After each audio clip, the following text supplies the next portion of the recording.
Did you know that the Window Ninjas now operates in 4 states and in 11 different cities?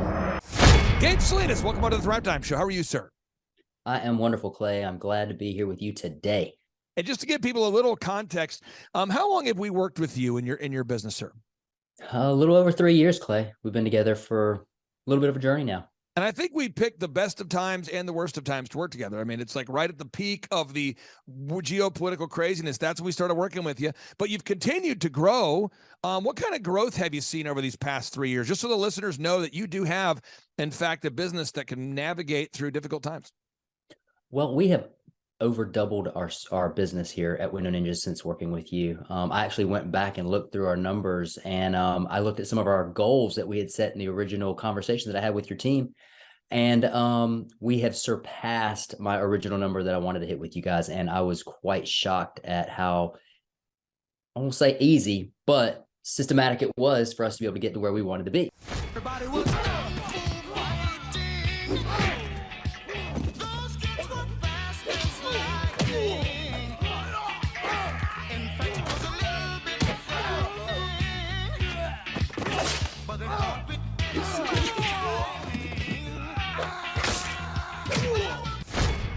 Some shows don't need a celebrity narrator to introduce the show, but this show does. In a world filled with endless opportunities, why would 2 men who have built 13 multi-million-dollar businesses altruistically invest 5 hours per day to teach you the best practice business systems and moves that you can use? Because they believe in you, and they have a lot of time on their hands. They started from the bottom. Now they're here. It's the Thrivetime Show, starring the former U.S. Small Business Administration's Entrepreneur of the Year, Clay Clark, and the entrepreneur trapped inside an optometrist's body, Dr. Robert Zillner. 2 men, 8 kids, co-created by 2 different women, 13 multi-million-dollar businesses. We started from the bottom, now we're here. We started from the bottom and we'll show you how to get here. Started from the bottom, now we're here. We started from the bottom, now we're here. Mr. Clyde started from the bottom, and now we're at the top, teaching you the systems to get what we got. Colton Dixon's on the hooks, I break down the books. Z's bringing some wisdom and the good looks. As the father of 5, that's why I'm alive. So if you see my wife and kids, please tell them hi. It's the CNC up on your radio, and now 3, 2, 1. Here we go! We started from the bottom, now we're here. We started from the bottom and we'll show you how to get here. Started from the bottom, now we're here. We started from the bottom, now we're here. We started from the bottom, now we're here. We started from the bottom and we'll show you how to get here. Started from the bottom, now we're here. We started from the bottom, now we're here.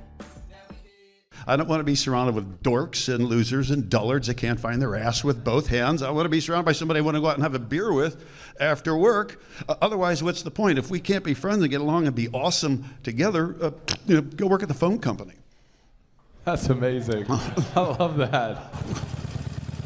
On today's show, the former chief communications officer for Harley-Davidson, who famously led the 1985 turnaround of the company, which was literally within hours of bankruptcy before he arrived, shares with us how to move beyond being a reactive entrepreneur who's always running around with your hair on fire because there is no structure and there are no systems. My friend, if you want to move beyond just owning a job and to actually move into a place where you own a business that creates both time freedom and financial freedom for both you and your family, you are going to want to listen to today's show. Today's show features live audio from the December in-person Thrivetime Show workshop, starring Ken Schmidt and Marshall Norris.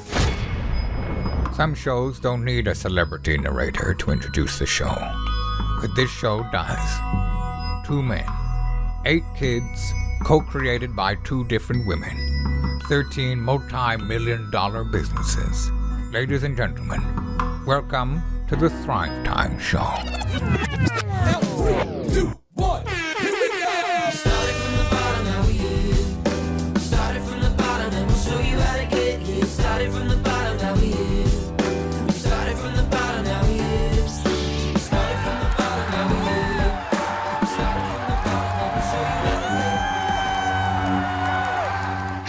here. But this is what Clay found, is he could either be the one to go out and DJ every single event, and it was going to be awesome. He was talking before the break about how he would go out and he would get 3 referrals, 5 referrals from every event that he did, but he realized that if he ever wanted time freedom, then he was going to have to hire people and train them up to be able to produce an acceptable quality standard.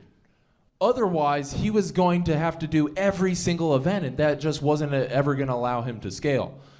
So for most businesses, where it falls down is we don't have a training program or a hiring system in place, and then we're going to talk about this tomorrow, recruiting high-quality people. But you never can prepare for when that 5-hour curveball is going to come in, where contractors mess something up on the job site, right? Or they've ordered the wrong thing, and then you have to go do that.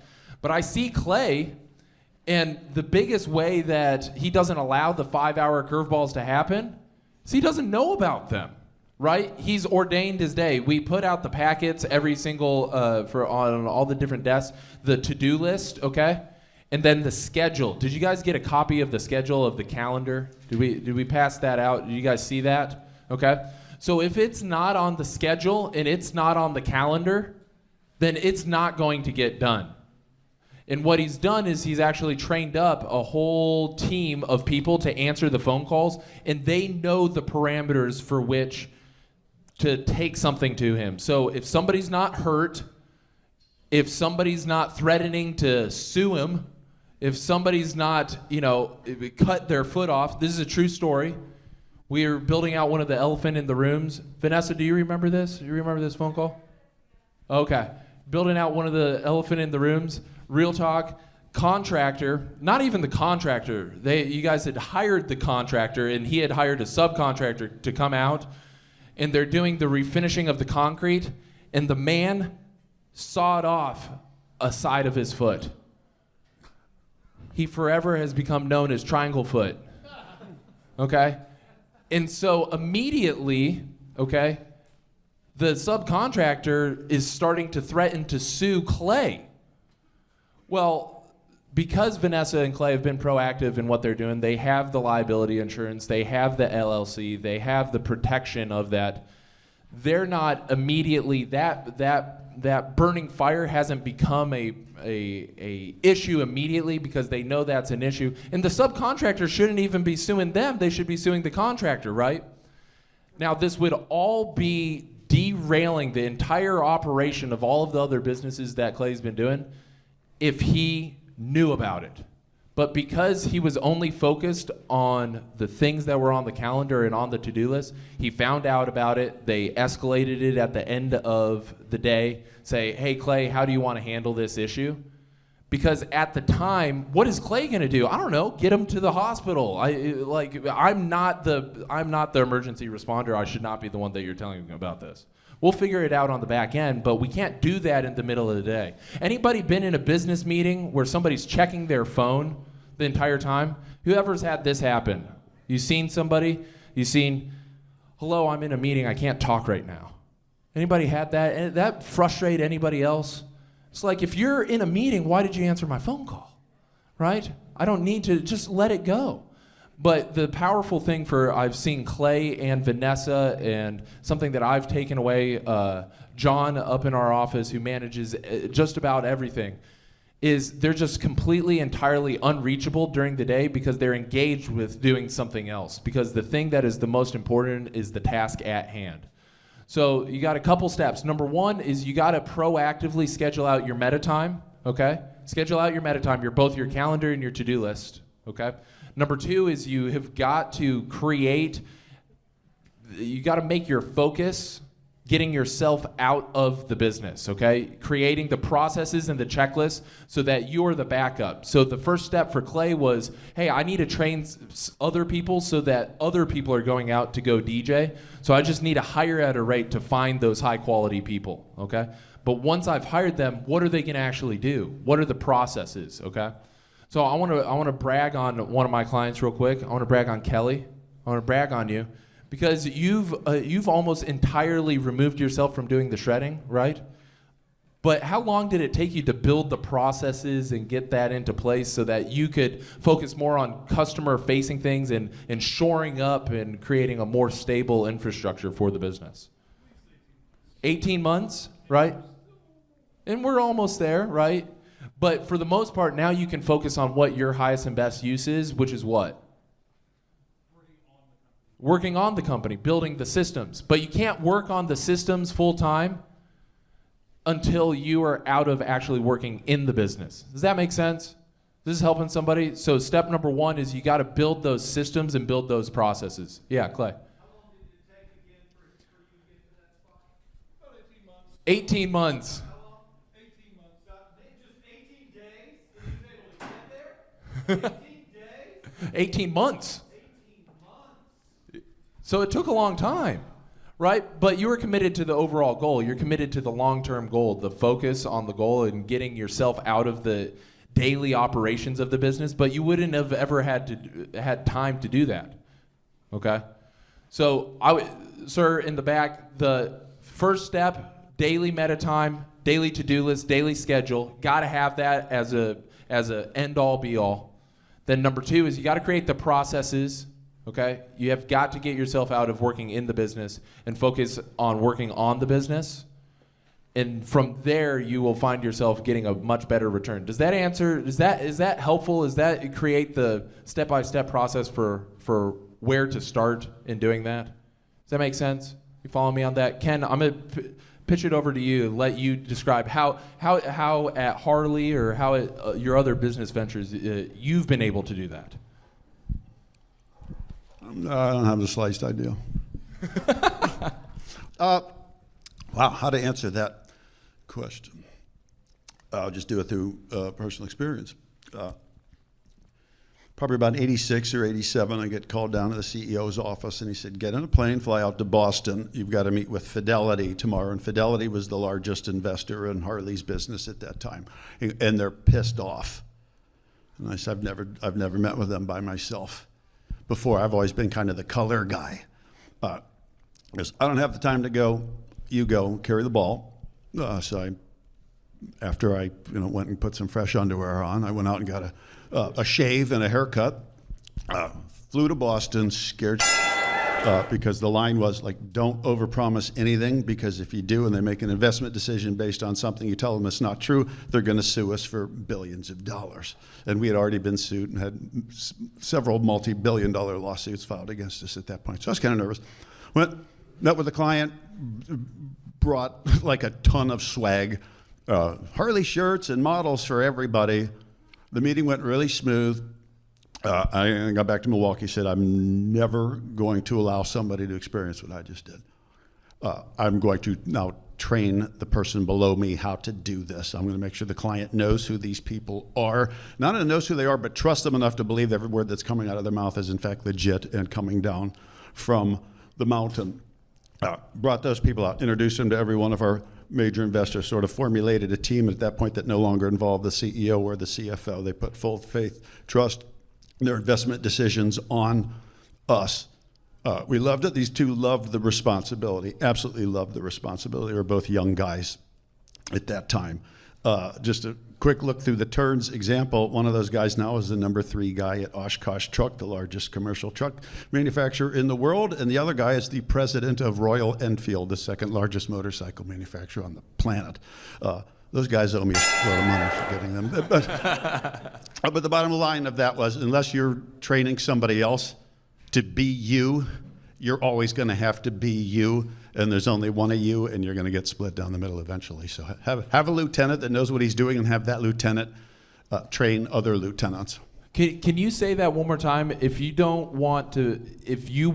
want to move beyond, if you don't want it to be you, then you got to train somebody else to be you. Absolutely. I mean, because everybody sees that, especially people in leadership. They want to do everything until they reach the point that they can't. And then when they can't, they make that panic decision of sending somebody in blind, which creates a tremendous amount of fear, and bad things happen when people are scared. So if we think ahead of that, say, all right, we know this is going to happen. I'm going to have to hand the reins over to somebody else. Let's get that person trained to do that, and have that person that's trained then train their backup. So I want everybody to write this down, okay? is as you're going through your day, whether it's a typical operations item that you're doing, an execution, an action step within your business, is how do I need to document this, okay? How do I need to document what I am doing so that this time that I do it is the last time that I have to do it, okay?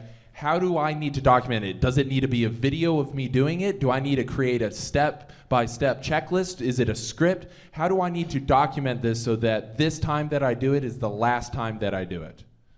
Okay, is that helpful, sir? Is that they answer your question? Okay, Robert. I think keeping everything for yourself is a habit, and delegating things is also a habit. So as you get in the habit of trusting your people, first of all, they're going to rise to the challenge every time, but they take all that weight off of your back. Mm-hmm. Robert. How do you find successful people to surround yourself with, and how do you initiate a conversation with them? How do you find a mentor? Well, I'll answer this first. The thing that I did is I figured out, where do I want to go? This started with my F6. What do I want to achieve? Where do I want to go? What is the path and the direction for my life? And then find people that have already done that.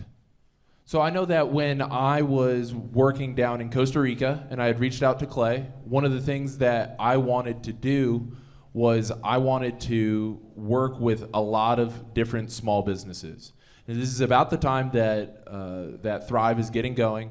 And I wanted to be able to have the same business acumen and learn from Clay.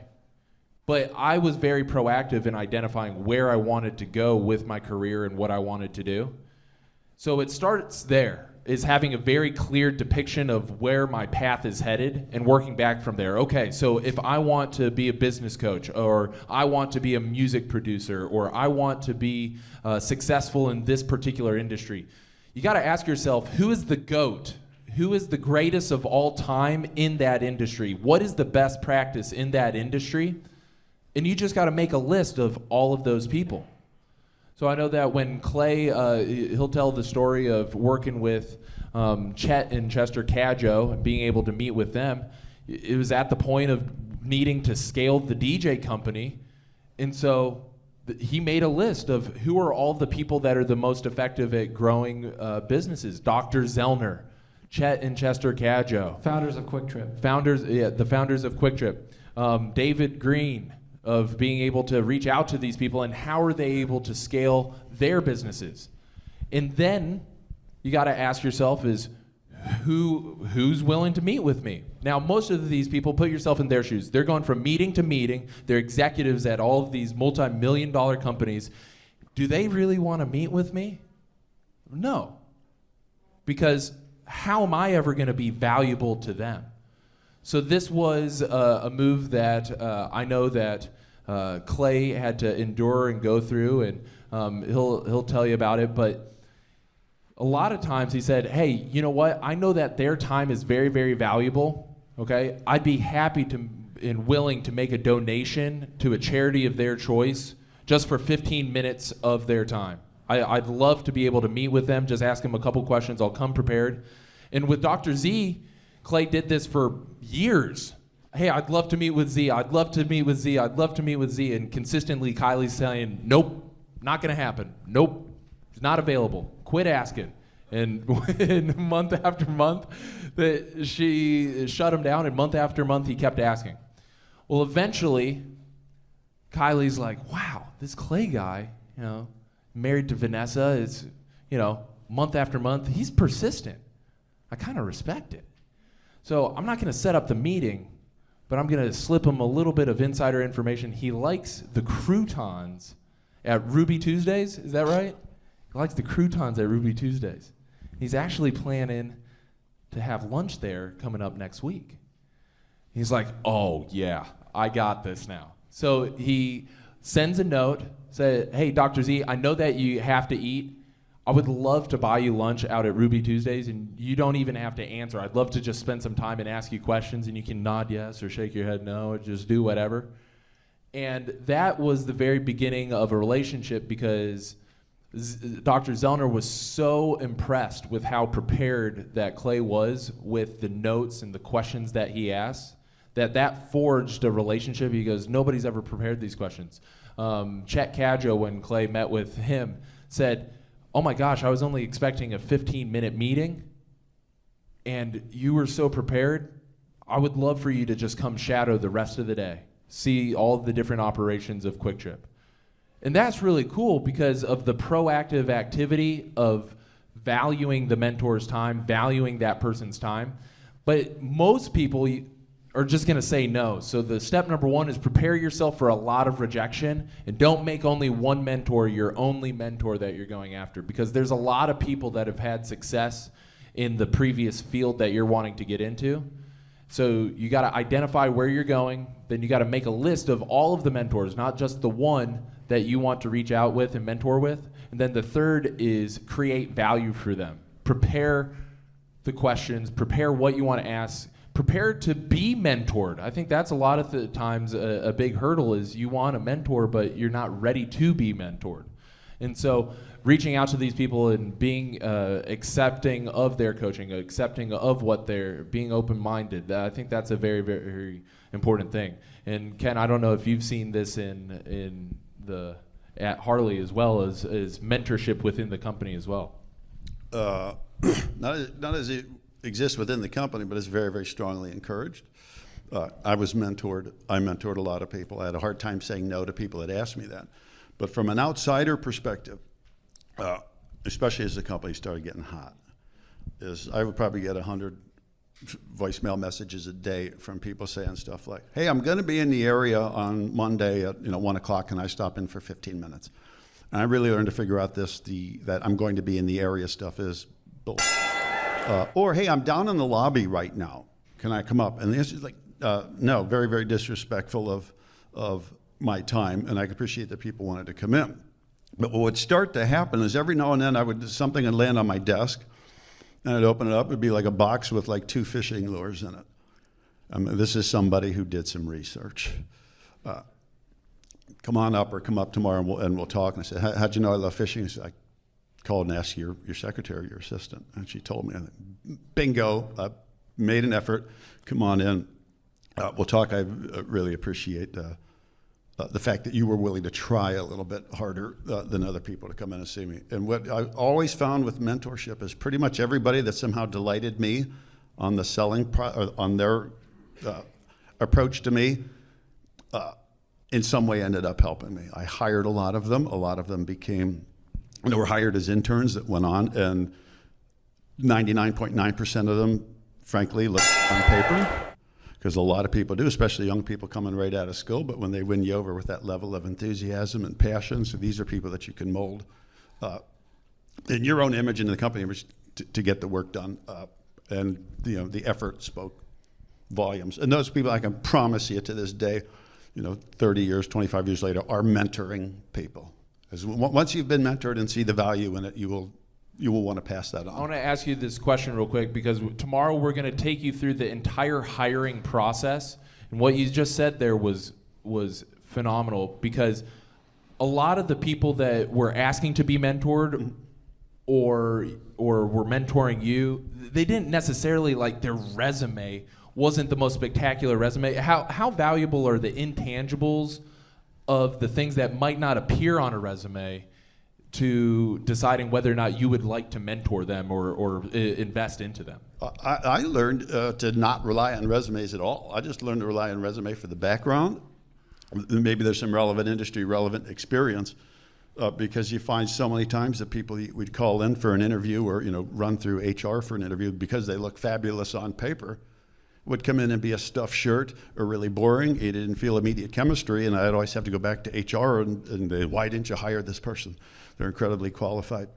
Because I didn't like them, or I didn't like her, period. I mean, I want to be surrounded with people I like. You know why? Because I'm a freaking human being, and that's how we do things. I don't want to be surrounded with dorks and losers and dullards that can't find their ass with both hands. I want to be surrounded by somebody I want to go out and have a beer with after work. Otherwise, what's the point? If we can't be friends and get along and be awesome together, go work at the phone company.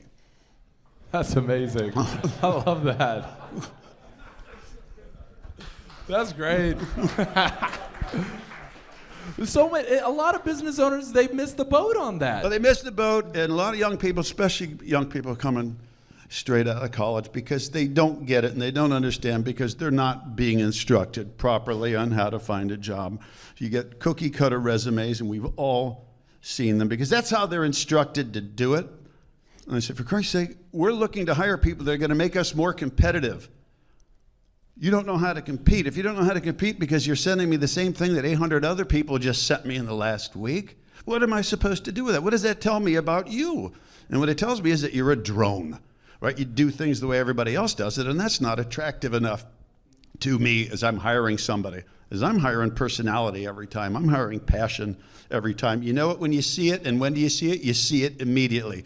People who stare at their shoes are going to be salespeople, period. They're going to be bad ambassadors for the business. People who can't look somebody in the eye and have a pleasant conversation with them and ask awesome questions and light up and be delighted in reacting to what other people are saying. You pick up on that immediately, or you don't. That's amazing. That's amazing. Yes. Robert, what's the next question? Do we have time for another question, Clay? One more question.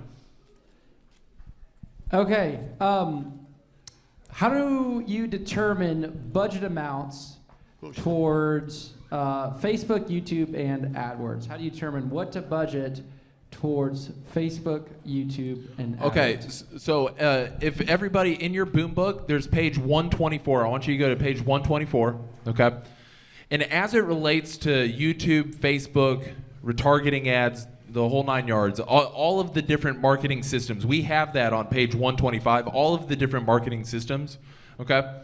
The first thing that you have to identify is who are you marketing to, okay?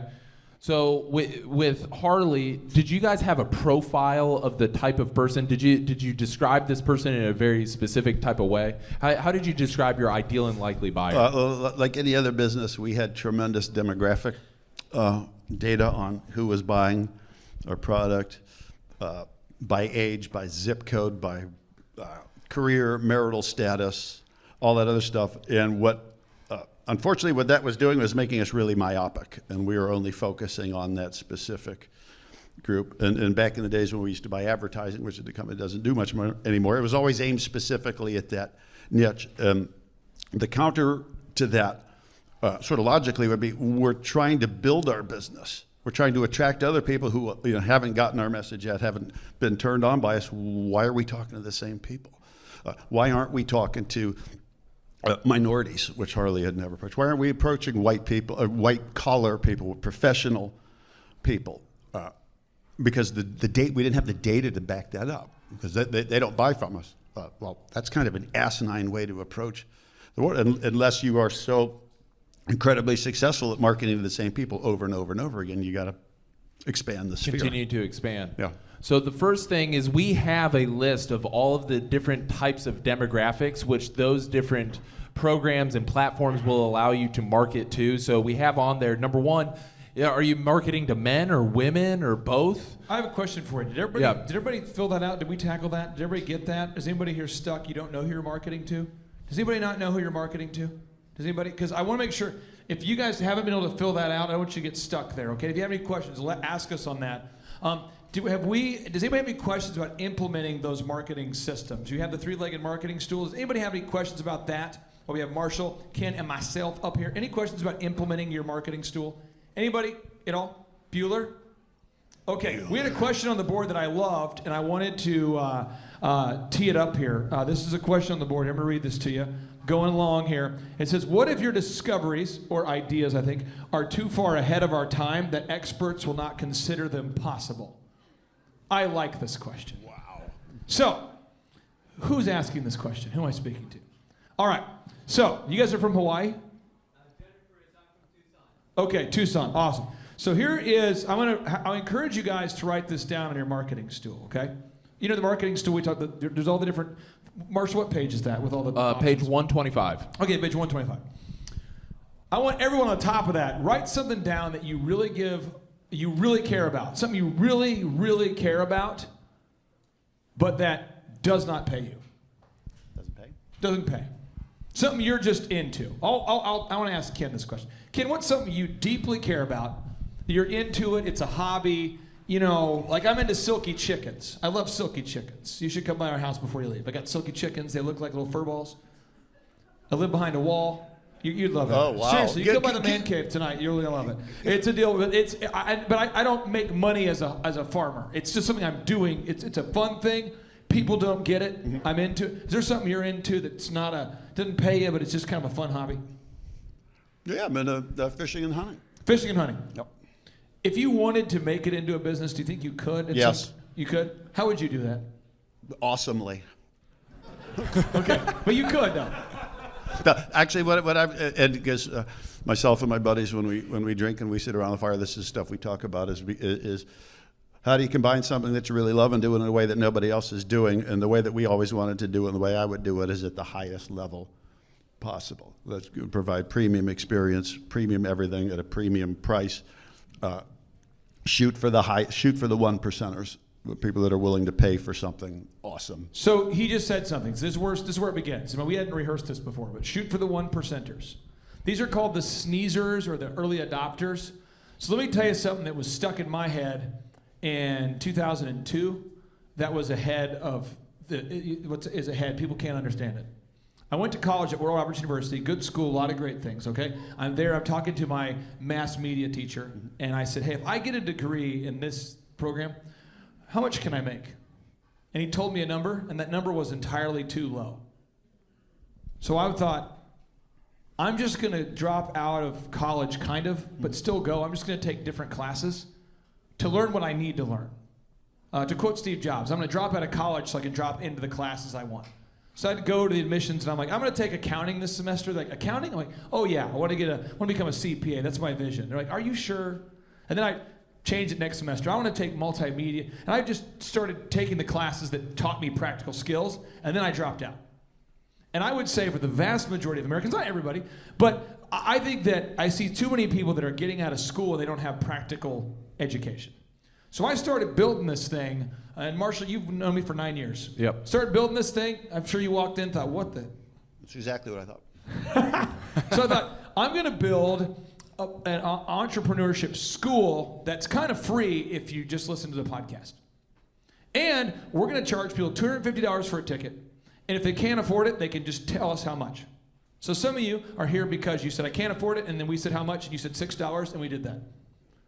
And I'm going to say, I don't even care if you can talk to each other and go, I can't believe you paid $250, I paid $7. I would say, if you paid $7 because you lied to me, you're going to hell. Okay, so moving on. I don't care.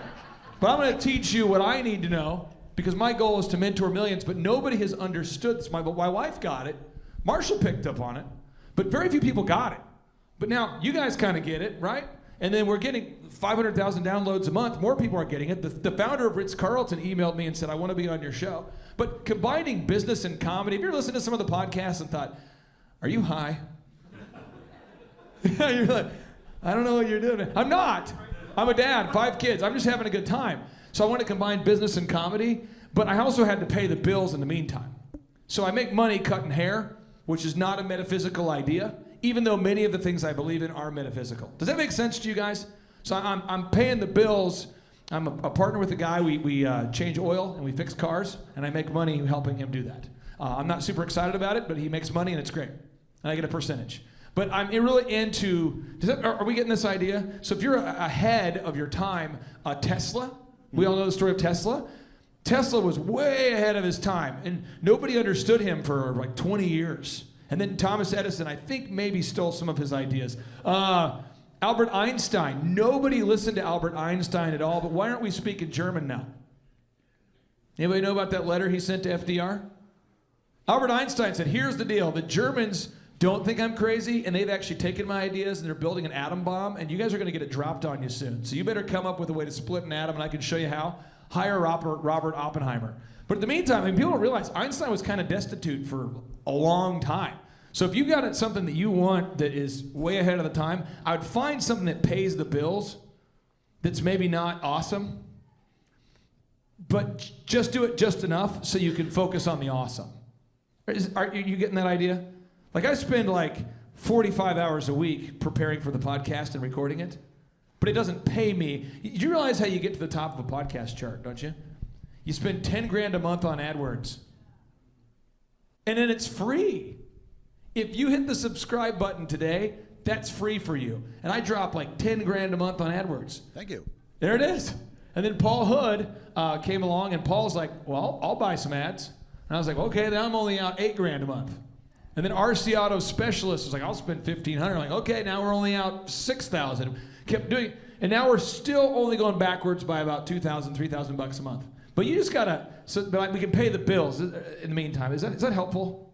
What you have to have is you have to have advocates, and you have to have people that will do your bidding for you. Not just you, but the influencers that you are trying to reach, be that the tech sphere, health tech sphere, insurance sphere, whoever that is, because unless or until you have that, you're always going to be the voice in the wilderness with the crazy idea. And obviously, sooner or later, some of those things gain traction, but almost everyone that does gain traction does because it's got influential people that like the idea, that are able to spread that message Agreed. faster than just one person or one business can. You'll find them. I just want to encourage you. You want to make a Dream 100 list? Just so you know, on our podcast, it's kind of crazy. Marshall knows this. We invite 900 people a week onto the show.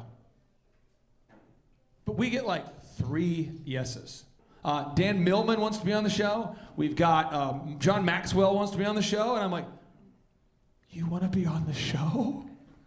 But you got to find those influencers that believe in you, and you just got to get more rejections is my answer for you, to sum it all. More rejections and get an influencer. It's going to happen for you.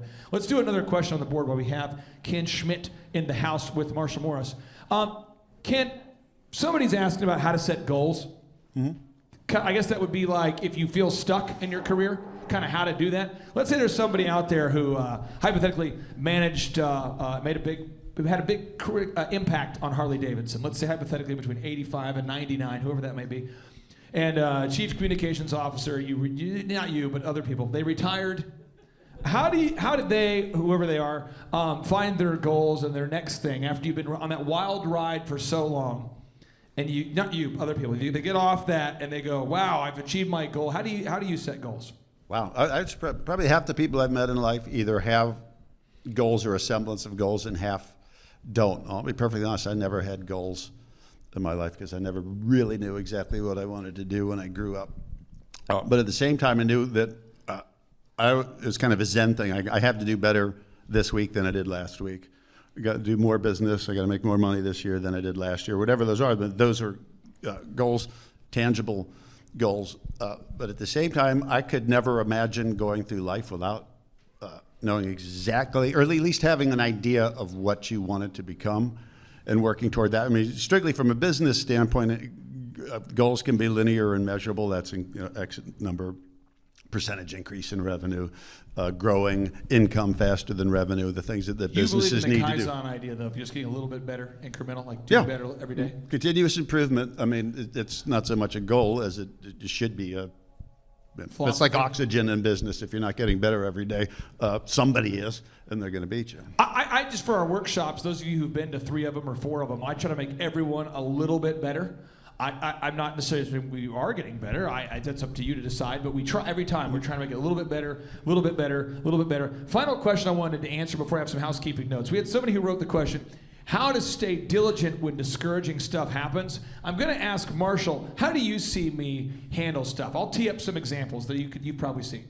One, my dad got ALS. He got Lou Gehrig's disease, and my dad died 2 years ago. You watched that. You saw that. You knew my dad. His dad's a cardiologist, by the way, and he wasn't my dad's cardiologist, but he checked on my dad just to be a good guy. Saved my dad's life twice because some of the medication was causing heart issues. You've seen that happen, though. You've seen that happen. How do I handle something like that? Well, you retreat to go create more structure and order for your life so you can be proactive for things that might be unpredictable to other people, but you know that something at some point is going to happen, so you create enough order for that. So I don't know if you want to talk about what you did, but you had to entirely rearrange your schedule. Yeah.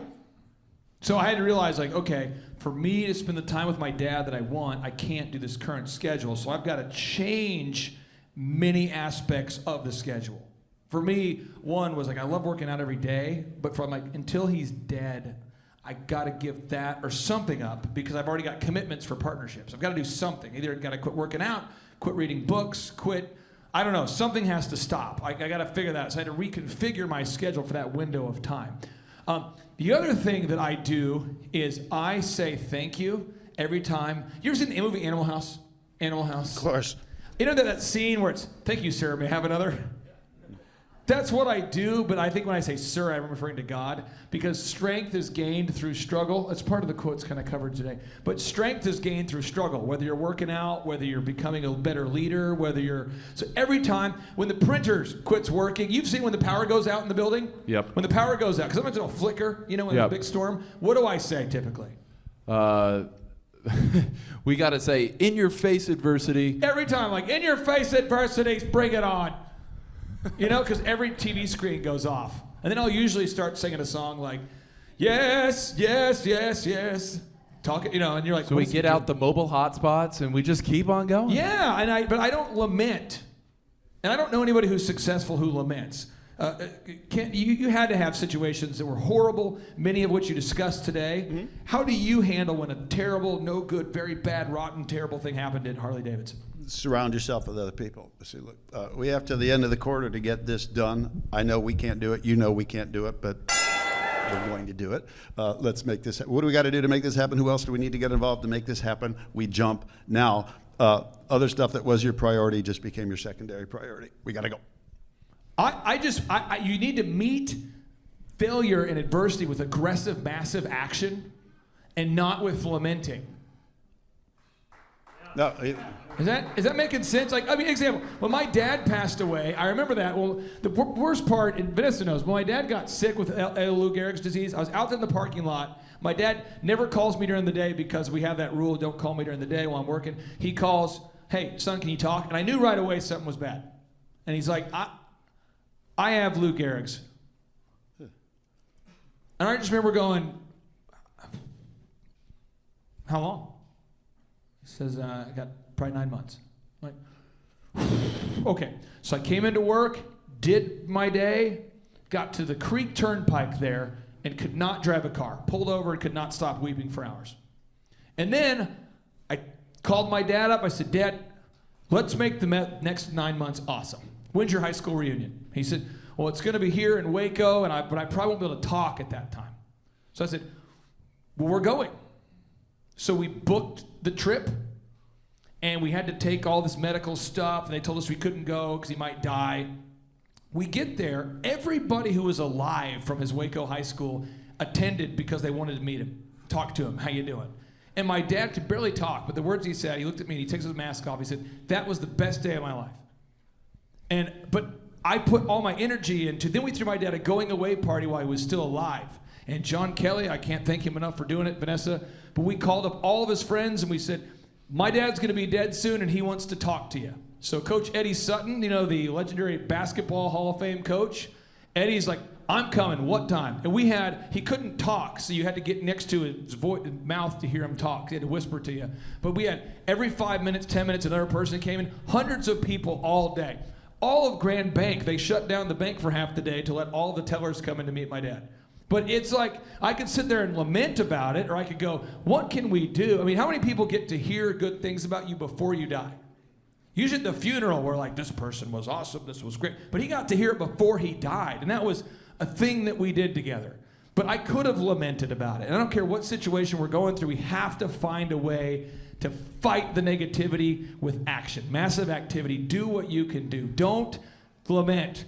Don't go on Facebook and post a picture of the cloud and say, why me? Don't do it. Because then people will say, it's not fair, and you'll say it's not, and then someone will like it, and then they'll share it, and next thing you know, you're depressed, and nothing changed. You got to have massive action. Do you want to add on anything about massive action, just that mindset of fighting adversity, Kent? Anything you have about that? Yeah, that was really good stuff you just said.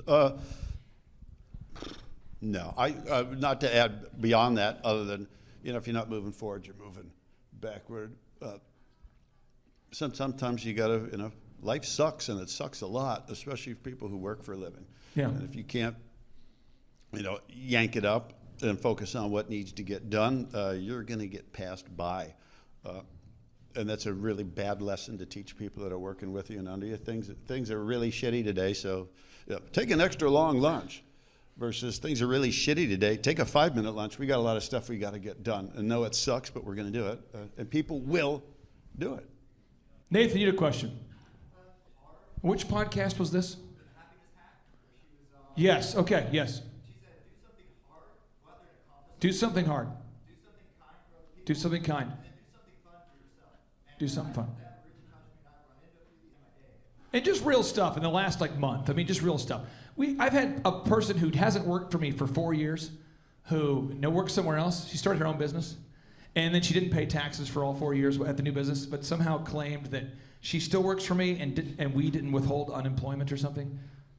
But just some weird scenario. But I have to talk to a lawyer about it. It's just weird. I have people that claim that I fired them for things I didn't fire them for. I mean, you deal with that every day. There's always somebody, there's a competitor stealing something, there's something. But if you're an entrepreneur, you become like a battleship, and then the little issues become like BBs, and bing, bing. That's how you deal with it. Tomorrow, just what's on tap tomorrow. Again, let's hear it for Ken Schmidt. Let's hear it for Ken Schmidt, everybody. Thank you. Tomorrow, Ken Schmidt will be speaking with us. I'm super honored to have him here. Michael Levine, the PR consultant for Michael Jackson, for Nike, for Prince, George Bush. Just unbelievable, his client list. He'll be here speaking tomorrow. And then tomorrow we're having, for lunch, we have Andolini's, I believe? Yep.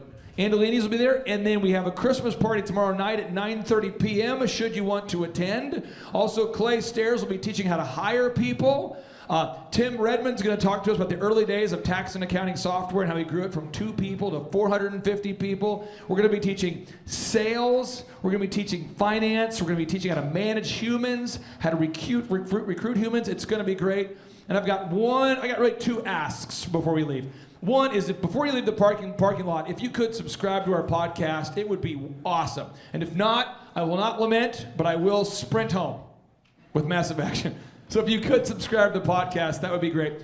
And the second is, we like to end each and every show with a boom, because it stands for big, overwhelming, optimistic momentum. And we like to end every conference with a boom, every session. So, Devin, are you ready for our music, my friend? Are you ready to hit play? Are you ready over there? Marshall, are you ready for a boom? I'm ready for a boom. Kenny, you ready for a boom? Are you ready for a boom? Here we go. 3, 2, 1, boom! Thrive Nation, I would encourage you to take the following action steps today while it is still hot and fresh on your mind. Get out a spreadsheet or a piece of paper and write down the names of all of your teammates, all of your employees. And I want you to rank them on a scale of A to B to C. So give them a rank of either A, B, or C. Now, an A player is an employee who gets to work early, stays late, and is super coachable. That's an A player. They get to work early, stay at work late. They're very coachable. They always go over and above.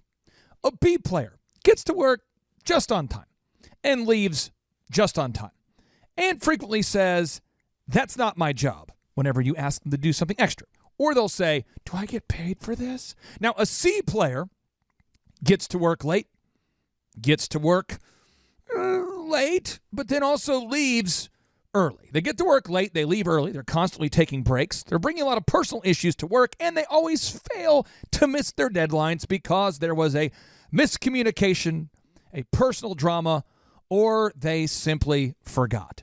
So rank your employees on a scale of A, B, or C. Go ahead and put a letter by their name, A, B, or C.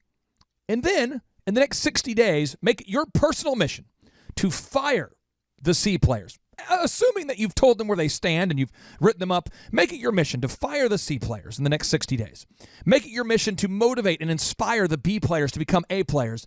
And make it your mission to take A players and push them to the next level, to promote them, to inspire them, to keep them engaged, and to find a way to use your A players to the absolute peak of their ability. Find a way for your A players to shine. Celebrate them. Give them rewards. Give them awards. Give them the preferred parking space. Pay them more than everybody else. Frame a picture of your A players. Give them all of the perks, all of the benefits, and let everybody know who those A players are.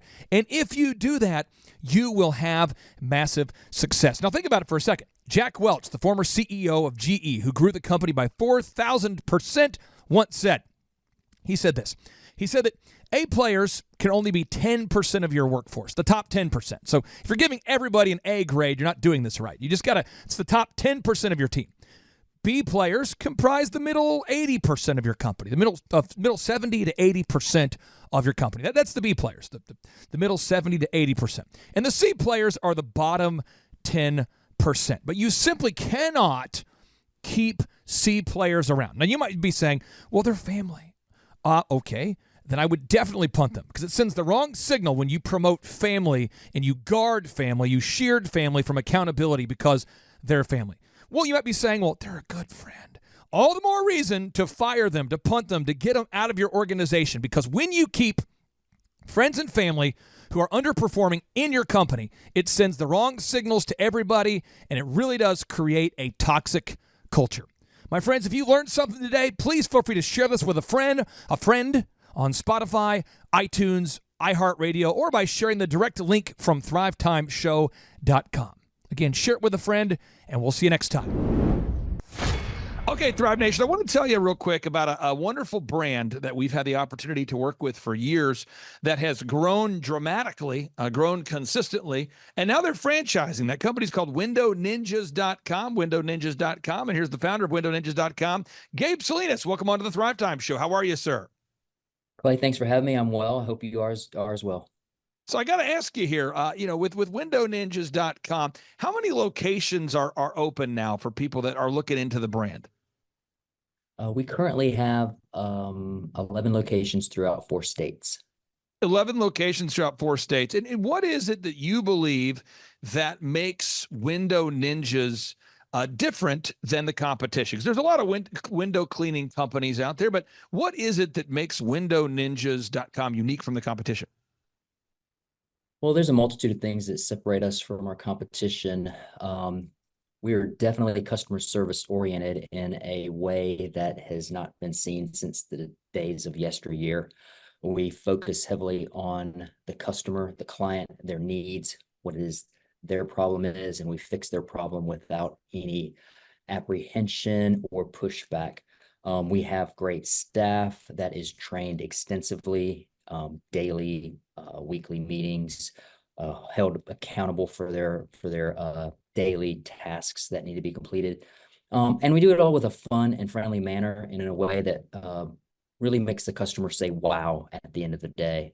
We put great teams together, and we only hire and bring on great people to be part of our team here at Window Ninjas. And that really makes a big difference in how our customers respond to us. And it's one of the reasons why we've grown so quickly over the past 7 years. Now, I'm not going to mention the name of the particular Thriver. I'll just mention the idea. We had a Thriver or a listener to our podcast that they have a window cleaning company. And I told them, I said, hey, you should team up with Window Ninjas. He said, what do you mean? I said, well, you've got this local brand. You're struggling to generate leads. You're struggling to grow your window cleaning service. And I think it'd be wise to talk to Window Ninjas, go to WindowNinjas.com and sincerely talk to them about, becoming a Window Ninjas franchise. They have the systems in place. And if you're a young guy, you're thinking about growing your business and you've been doing it for years and you're stuck, you don't know how to grow your business.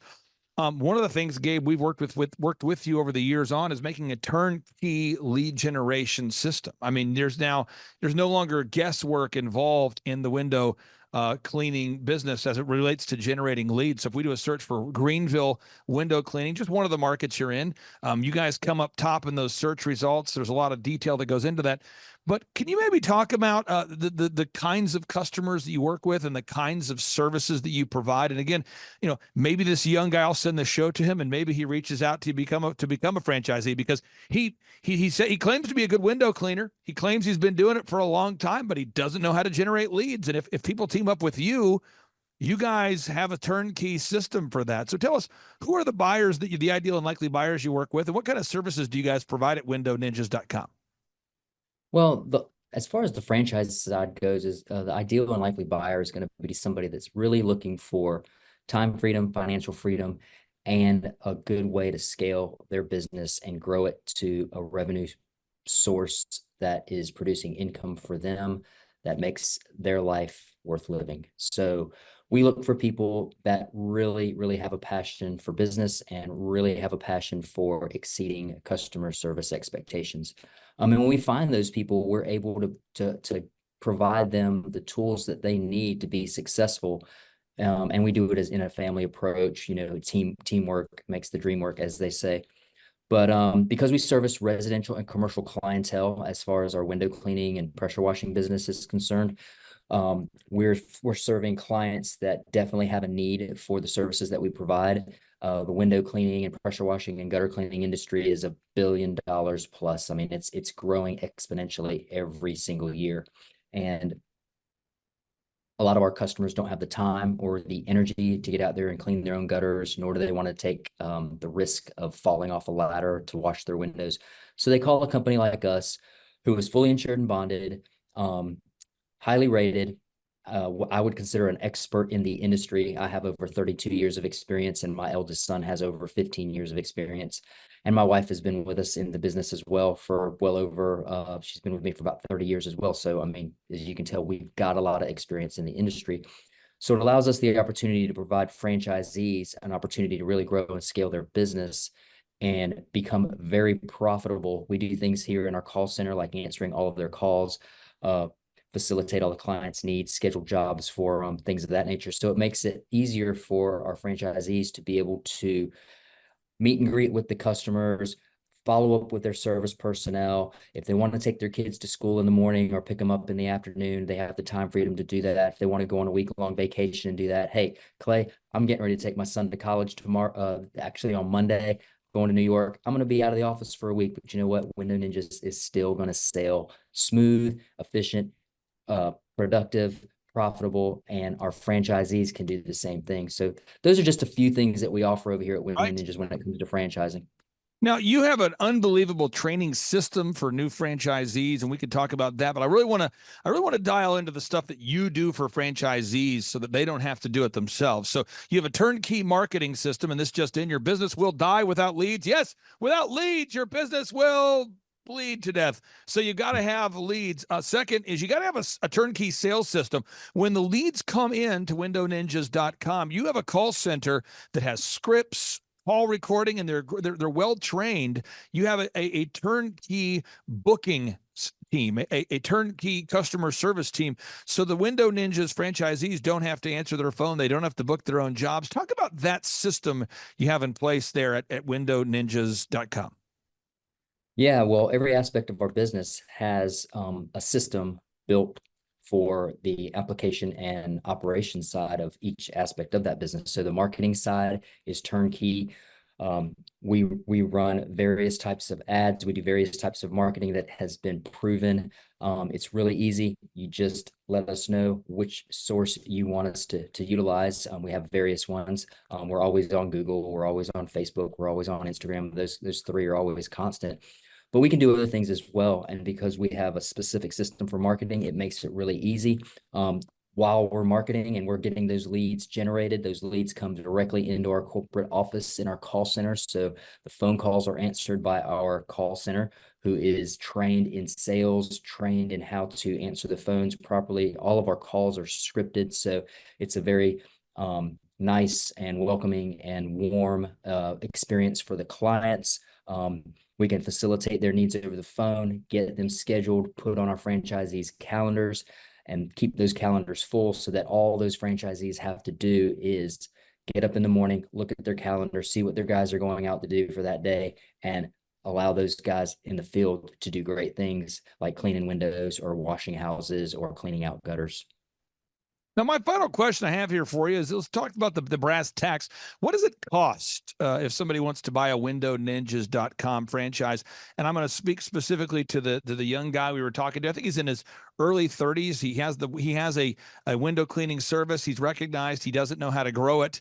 And I told him, hey, I think given where he's at, it might make more sense to pay a franchise fee to you and just follow your system. How much does it cost if somebody wants to buy a WindowNinjas.com franchise?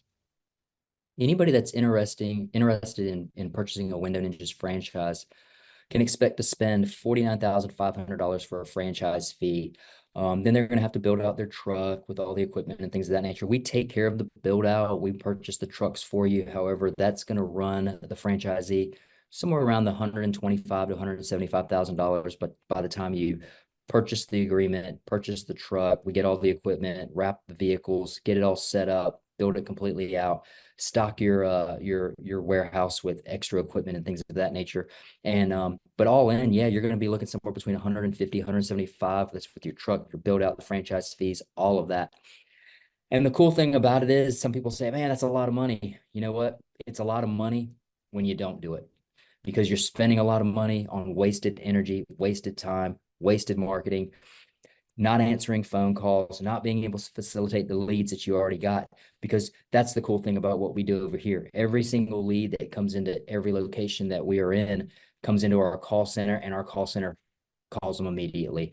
Or if that customer calls in and wants to book a job, boom, we do it instantaneously. And allows those franchisees the opportunity to be with the clients that they're with, or work with their service personnel if they need to, or take the day off and go spend with their kids or their family, or maybe on the golf course, because the turnkey business is a turnkey business. It allows you to live the life that you want while the employees are doing the tasks that they're paid to do. And it's highly profitable. It's highly easy to get into. So at the end of the day, you're going to make your money back quick, and the return is going to be exponential.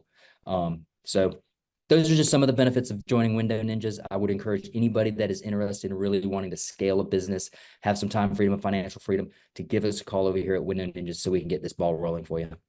Again, that's WindowNinjas.com, WindowNinjas.com. I guess I got one final sneak question, for a little sneaky question, a little bonus question for you. Okay. You have built this business from just an idea and have turned it into a business that's thriving with multiple locations, and you really do implement the best practice systems that have been proven to work.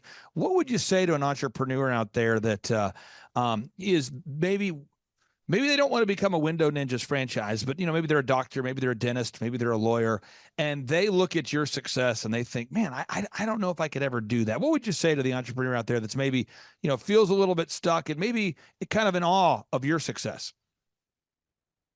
Well, I appreciate that, Clay. I would say my advice would be to anybody who is looking to get into business, I would definitely consider a franchise business, because it's a turnkey system. But in conjunction with that, I would also recommend finding a coach. That has been one of the things that has really propelled me and my company's success, is by finding people who had the answers to the questions that we didn't have answers to. And a coach or a mentor or somebody that is knowledgeable about business and growing businesses and scaling businesses is definitely somebody that you're going to want to talk to on a regular basis, so that you can avoid the pitfalls of business that gets thrown at you every single day, because there's always something going on. And if you already know where to look and already know how to handle those problems before they pop up, man, you are much more profitable.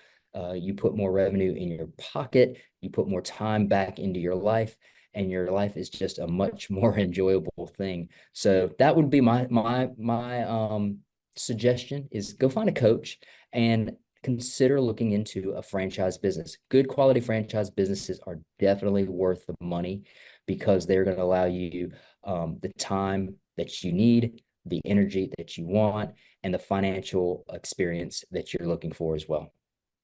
Brother, thank you so much for carving out time for us. Again, that's WindowNinjas.com, WindowNinjas.com. Gabe, we'll talk to you next week, and have a great time with your family as you move your wonderful kid into college. Thanks, Clay. I look forward to talking to you next week, buddy. Hey, how's it going? I'm Thomas Crossan, owner and founder of Full Package Media in Dallas, Texas. I've been a coaching client with Clay Clark since the beginning of our business. We started about a year ago, August of last year. I had no clients, no idea what we were doing, no clue really what was going on. And now we've grown to where we've got 6 photographers, we've got office space here. I have an admin, sales person that works for us full time, developing an online system, and a lot of that growth we attribute to Clay helping us. And there's so many things that, his stuff is not revolutionary. It's not this crazy walk on hot coals and all this stuff. It's just real stuff. And like group interviews, we were totally against group interviews. We were like, no, we're different and we're special, and we need to do one-on-one interviews so we can find good quality candidates and not just kind of do this group interview thing. And we tried that and we failed miserably. We did group interviews. Now we do them every 2 weeks. And it's awesome. It works good. We always have kind of an influx of new people that we can train, get going. He's helped us a lot with our website, graphic design, SEO. SEO is another thing that I thought before I started this business and before Clay it was kind of a joke, or something that only your Apples of the world and Amazon could get to the top of Google. But Clay said, no, just do these things. Follow these steps and you'll get there. And I think now we look today and we're number 2 for Dallas real estate photography. If you don't believe me, you can look. So we're getting to the top of there. That's really cool. It's really awesome to get leads that people will call you and say, hey, I found you on Google. We want to hear about your services. So that's really great. I'd say there's nobody out there that's not a good coaching client for Clay. Anyone, regardless of the business, it's not about what the business is, what the specialty is. It's about following the steps, doing what he says. It's a good thing. An hour a week, it gets you on track and keeps you kind of in line of what you're doing and what you shouldn't be doing. And it's good to kind of give you some flow and future goals of your business. And I remember our first meeting, we set our goals, and our goal was to do 16 shoots a week. And at the time, me and my business partner / girlfriend Gretchen were like, "Oh, we're never gonna do 16 a week. That's just like crazy." And today we're doing 9, and we did about 54 last week. So he's helped us grow. We've put in a lot of hours, a lot of hard work as well. But if you follow his steps and do what he says, there's a lot of principles that he's kind of taught and instilled in us that help us. So. Clay Clark is the way to go.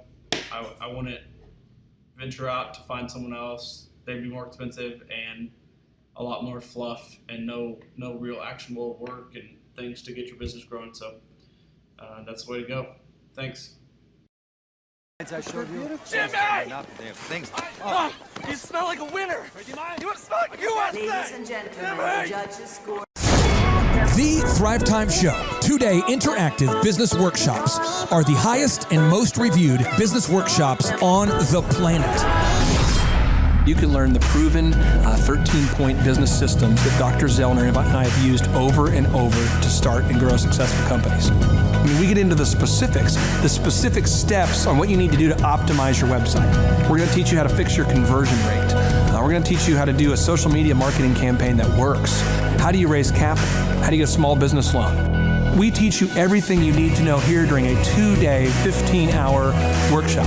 It's all here for you. You work every day in your business, but for 2 days you can escape and work on your business and build these proven systems so now you can have a successful company that will produce both the time freedom and the financial freedom that you deserve. You're going to leave energized, motivated, but you're also going to leave empowered. The reason why I've built these workshops is because as an entrepreneur, I always wish that I had this. And because there wasn't anything like this, I would go to these motivational seminars, no money down, real estate, Ponzi scheme, get motivated seminars, and they would never teach me anything. It was like you went there and you paid for the big chocolate Easter bunny, but inside of it, it was a hollow nothingness. And I wanted the knowledge, and they're like, oh, but we'll teach you the knowledge after our next workshop. And the great thing is we have nothing to upsell. At every workshop, we teach you what you need to know. There's no one in the back of the room trying to sell you some next big get-rich-quick, sales for this week, hot coals product. It's literally, we teach you the brass tacks, the specific stuff that you need to know to learn how to start and grow a business. And I encourage Michael, you to not believe what I'm saying. And I want you Jason, to Google can you kind of pull the this in maybe? Z66 auto Just so you can see it. It's kind of pull it that way. Let's get the link. That's more of a link. I can't tell that the Robert link. Zellner and It's hard to Associates. tell. And say, are So they that's last year's successful sales. because they're geniuses, or are they successful because they have a proven system? When you do that research, you will discover that the same systems that we use in our own business can be used in your business. Come to Tulsa, book a ticket, and I guarantee you it's going to be the best business workshop ever, and we'll even give you your money back if you don't want it. We've built this facility for you, and we're excited to see it. There it is. Awesome. I baked from home for years as I was raising my children and teaching.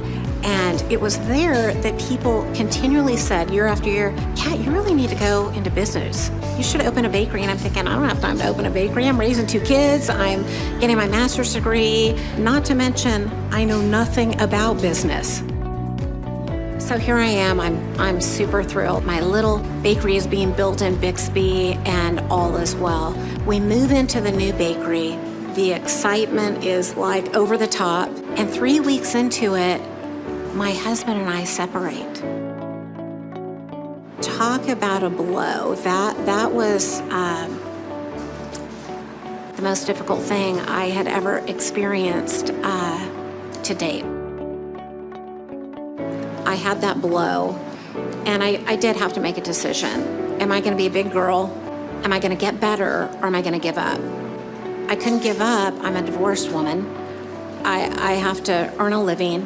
And so 18-hour days, bring it on. Let's do this thing. 4 years later, my business partner's husband, Deemer, asked me a question one day. He said, Kat, are you gonna continue treating this business like a hobby, or are you gonna treat it like a business? That was huge for me. That was super significant in pushing me to get help, pushing me to find a way to make it work. Through several people encouraging me to become a thriver with Thrive 15 was without question the pivotal moment in my business. I went from lacking some confidence to becoming empowered through knowledge of how to grow a business. Our sales are 50% plus what they were a year ago. I feel I've regained confidence in myself as an entrepreneur and in my business. Becoming educated through Thrive 15 is what made the difference. My name is Sharita Bent, and I work on the leadership team here at Thrive15.com. Our team is a group of dynamic individuals, and we work really hard to deliver the goods for our clients. We have a variety of clients. Gosh, we work with people in all industries, dentists, bakers, doctors, lawyers. We work with people stateside. We work with people abroad. Really, we don't have any limits to who will help. We help them with search engine optimization, marketing, making a logo, your business card, what's the most effective way to have your website look cutting edge, branding, social media, leadership skills. I mean, the list I could keep going and going and going. Whereas a company may have a budget for branding or a budget for their advertising. We can take all of those things, handle them here in-house, give you excellent results quickly, efficiently, and for a fraction of the cost. So that's our deal. The one thing that you hear over and over is the excitement and the gratitude for the results that we get for them. Most times people are moved to tears, literally, because they just have maybe been stuck in a place where they're maybe not hitting the goals that they have for themselves, or maybe they are just having no profitability at all. And so it's really neat when we can help them. That is the recurring thing that really warms your heart and makes you really excited for the customer too.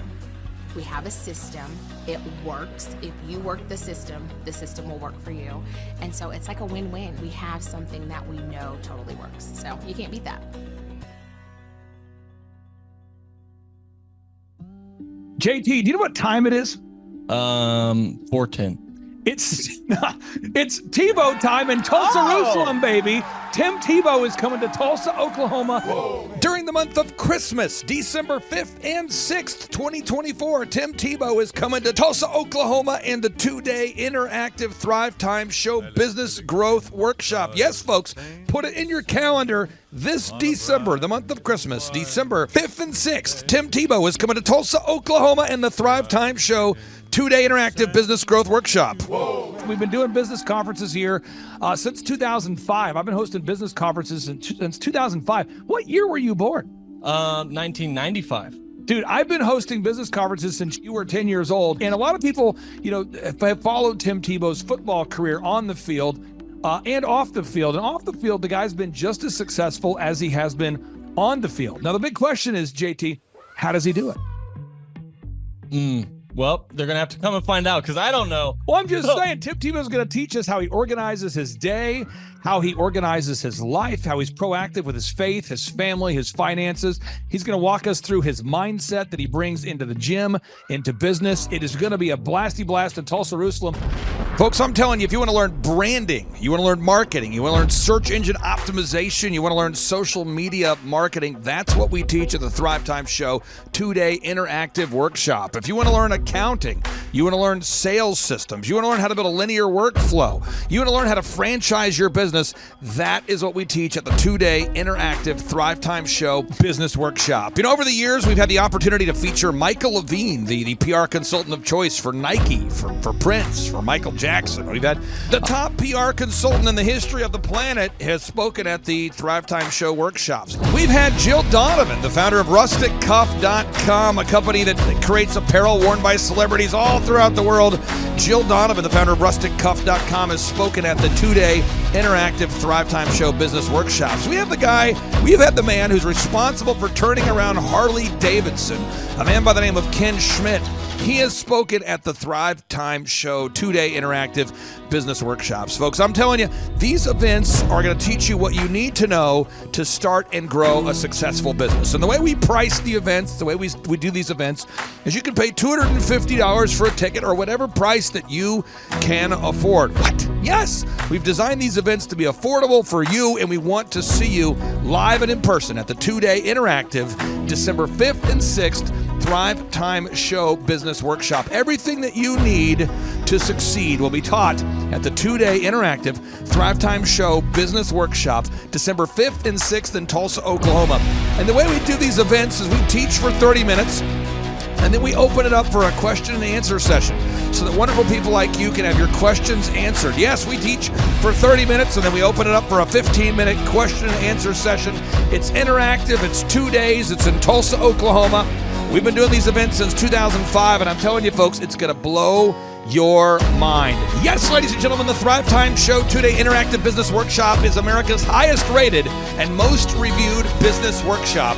See the thousands of video testimonials from real people just like you who've been able to build multi-million-dollar companies. Watch those testimonials today at thrivetimeshow.com. Simply by clicking on the testimonials button right there at thrivetimeshow.com, you're going to see thousands of people just like you who've been able to go from just surviving to thriving. Whoa. Each and every day, we're going to add more and more speakers to this all-star lineup, but I encourage everybody out there today, get those tickets today. Go to thrivetimeshow.com. Again, that's thrivetimeshow.com. And some people might be saying, well, how do I do it? What do I do? How does it work? You just go to thrivetimeshow.com. Let's go there now. We're feeling the flow. We're going to thrivetimeshow.com. Again, you just go to thrivetimeshow.com. You click on the business conferences button, and you click on the request tickets button right there. The way I do our conferences is we tell people it's $250 to get a ticket. Yep. Or whatever price that you can afford. And the reason why I do that is I grew up without money. JT, you're in the process of building a super successful company. Did you start out with $1 million in the bank account? No, I did not. Nope, did not get any loans, nothing like that. Did not get an inheritance from parents or anything like that. I had to work for it, and I'm super grateful. I came to a business conference. That's actually how I met you, met Peter Taunton. I met all these people. So if you're out there today and you want to come to our workshop, again, you just got to go to thrivetimeshow.com. You might say, well, who's speaking? We already covered that. You might say, where's it going to be? It's going to be in Tulsa, Jerusalem, Oklahoma. And so it says Tulsa, Jerusalem. It's I'm really trying to rebrand Tulsa as Tulsa Jerusalem, sort of like the Jerusalem of America. But if you type in Thrivetime Show and Jinx, you can get a sneak peek or a look at our office facility. This is what it looks like. This is where you're headed. It's going to be a blasty blast. You can look inside, see the facility. We're going to have hundreds of entrepreneurs here.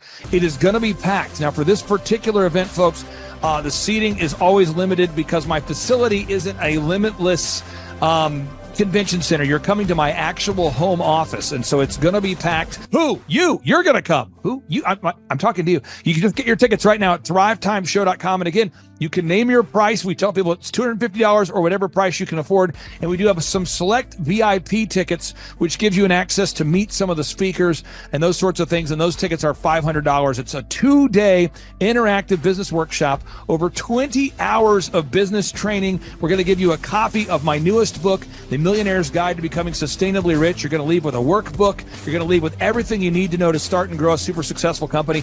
It's practical, it's actionable, and it's Tebow time right here in Tulsa, Jerusalem. Get those tickets today at thrivetimeshow.com. Again, that's thrivetimeshow.com. Hello, I'm Michael Levine, and I'm talking to you right now from the center of Hollywood, California, where I have represented over the last 35 years 58 Academy Award winners, 34 Grammy Award winners, 43 New York Times bestsellers. I've represented a lot of major stars, and I've worked with a lot of major companies. And I think I've learned a few things about what makes them work and what makes them not work. Now, why would a man living in Hollywood, California, in the beautiful sunny weather of LA, come to Tulsa? Because last year I did it, and it was damn exciting. Clay Clark has put together an exceptional presentation, really life-changing, and I'm looking forward to seeing you then. I'm Michael Levine. I'll see you in Tulsa. Thrivetime Show 2-day interactive business workshops are the world's highest rated and most reviewed business workshops because we teach you what you need to know to grow. You can learn the proven 13-point business systems that Dr. Zellner and I have used over and over to start and grow successful companies. I mean, we get into the specifics steps on what you need to do to optimize your website. We're going to teach you how to fix your conversion rate. We're going to teach you how to do a social media marketing campaign that works. How do you raise capital? How do you get a small business loan? We teach you everything you need to know here during a 2-day, 15-hour workshop. It's all here for you.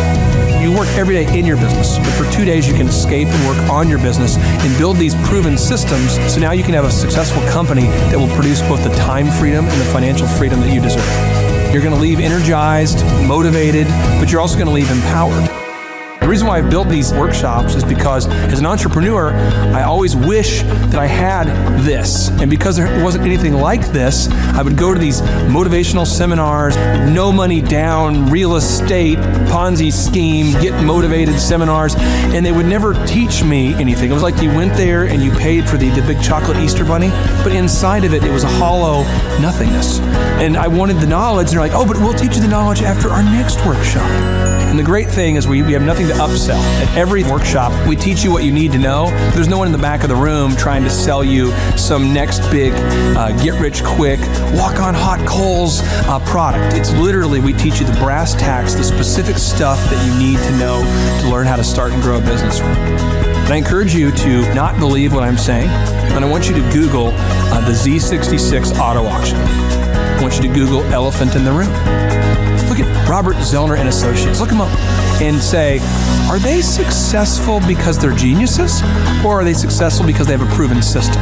When you do that research, you will discover that the same systems that we use in our own business can be used in your business. Come to Tulsa, book a ticket, and I guarantee you it's going to be the best business workshop ever, and we'll even give you your money back if you don't love it. We've built this facility for you, and we're excited to see you. And now you may be thinking, what does it actually cost to attend an in-person 2-day interactive Thrivetime Show business workshop? Well, good news. The tickets are $250 or whatever price that you can afford. What? Yes, they're $250 or whatever price you can afford. I grew up without money, and I know what it's like to live without money. So if you're out there today and you want to attend our in-person 2-day interactive business workshop, all you got to do is go to thrivetimeshow.com to request those tickets. And if you can't afford $250, we have scholarship pricing available to make it affordable for you. I learned at the Academy, Kings Point in New York. Acta non verba. Watch what a person does, not what they say. Whoa. Good morning, good morning, good morning. Robert Kiyosaki, the Rich Dad Radio Show. Today I'm broadcasting from Phoenix, Arizona, not Scottsdale, Arizona. They're close, but they're completely different worlds. And we have a special guest today. Definition of intelligence is if you agree with me, you're intelligent. And so this gentleman is very intelligent. I've done this show before also, but very seldom do you find somebody who lines up on all counts. And it's a Mr. Clay Clark. He's a friend of a good friend, Eric Trump. But we're also talking about money, bricks, and how screwed up the world can get in a few and a half hours. So Clay Clark is a very intelligent man, and there's so many ways we could take this thing. But I thought, since you and Eric are close, Trump, what were you saying about what Trump can't, what Donald, who's my age, and I can say or cannot say? First of all, I have to honor you, sir. I want to show you what I did to one of your books here. There's a guy by the name of Jeremy Thorne, who was my boss at the time. I was 19 years old, working at Faith Highway. I had a job at Applebee's, Target, and DirecTV. And he said, "Have you read this book, Rich Dad, Poor Dad?" And I said, "No." And my father, may he rest in peace, he didn't know these financial principles. So I started reading all of your books and really devouring your books. And I went from being an employee to self-employed, to the business owner, to the investor. And I owe a lot of that to you. And I just wanted to take a moment to tell you, thank you so much for allowing me to achieve success. And then I'll tell you all about Eric Trump. But I just want to tell you, thank you, sir, for changing my life. But not only that, Clay, thank you, but you become an influencer. More than anything else, you've evolved into an influencer where your word has more and more power. So that's why I congratulate you on becoming. Because as you know, there's a lot of fake influencers out there too, or bad influencers. Yeah. So anyway, I'm glad you and I agree so much, and thanks for reading my books. Yeah. That's the greatest thrill for me today. Not a thrill, but recognition is when people, young men especially, come up and say, "I read your book, changed my life. I'm doing this, I'm doing this, I'm doing this." I learned at the Academy, Kings Point in New York. Acta non verba. Watch what a person does, not what they say. Whoa.